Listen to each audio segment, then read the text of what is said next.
biz umumyuzlik xalqimizdan har qanday xizmat qilayotganlarni qo'llash.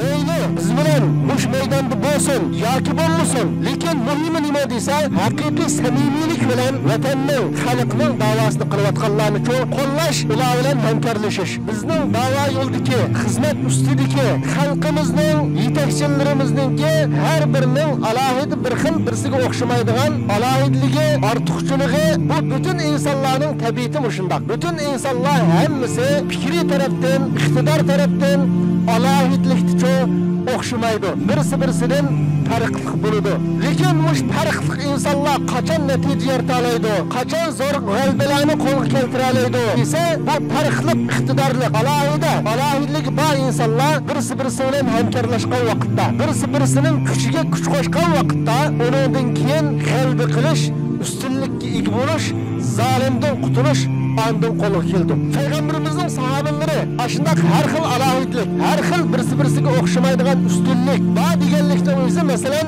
Abu Bakr Allohdan qo'rqaydi deganligi boshqalar qo'rqmaydi degan gap emas. Ali ibn Abi Talib manda deganlik boshqalarda u sifat yo'q deganlik emas. Balki har bir sahobaning ma'lum tarafdan ortiqchiligini bayon qilish, ma'lum tarafdan alohidligini bayon qilish. Shuning uchun bizning xalqimizning ichidagi butun da'vo ekinlarida xizmat qilayotganlarda har birida o'xshamaydigan, birisi-birisidan farqli bo'lgan alohidlik, birisi-birisidan farqli bo'lgan iqtidor topiladi. Shuning uchun biz buyoqqa chiqayotganlar, masalan, yoki buyoqqa chiqmay boshqa xizmat qilayotganlar hammasininki kuchi birlashgan vaqtda, hammasining orasida hamkorlik bo'lgan vaqtda, ondan xizmatimiz natijalik va shundaqla qalbimizning yo'li yaqinlashadi. Payg'ambarimiz sollallohu alayhi vasallam yana bir hadisda namoz o'qiganlar jannatning namoz deb ishga va shu ishdan chaqiriladi. Jihad qilganlar jannatning jihad deb ishga va shu ishdan chaqiriladi.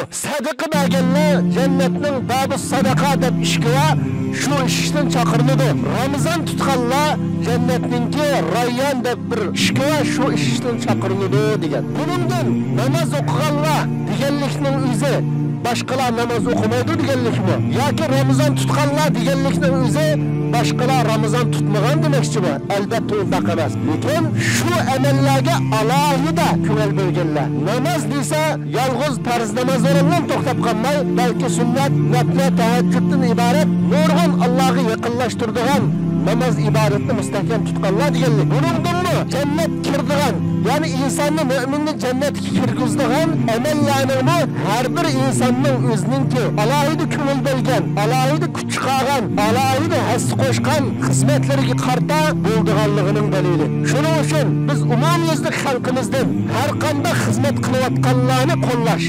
Mayli, biz bilan mush maydonda bo'lsin yoki bo'lmasin, lekin muhimi nima desa, haqiqiy samimiylik bilan vatanning, xalqning da'vosini qilayotganlarni qo'llash, ular bilan hamkorlashish. Nima bo'lishdan qat'iy nazar, o'zimiz qilayotgan bir ishni hamma odam mushni qilish kerak. Buningdan boshqasi foydasiz, buningdan boshqaning keragi yo'q deydigan bundaq tushunchadan qutulish hammamizningki kelgusidagi xizmatining gullanishi, rivojlanishi, qalbi yo'liningki qisqarishiga eng foydali bo'lmuş. Shuning uchun biz necha vaqtdan beri ta'kidlab kelayotgan gap nima desa, xizmat qilayotganlar hammamiz oldimiz qarab mangayli, yonimizga, keynimizga qaramayli. Yonimizga, keynimiz qaramasdan xizmatimizni olg'a ilgaritib bo'lishimiz lozim. Alloh subhanahu va taolo hammamizni ash payg'ambarimiz bayon qilgan ham namozning ishkidan, jihadning ishkidan, Ramazonning ishkidan, sadaqaning ishkidan va boshqa jannatning ishkilaridan hammasidan chaqirilgan yaxshi bandalardan, yaramliq mu'minlardan qilsin. Yuqoridagi ikki hadisni o'ttirib qo'yishdik maqsad alohida.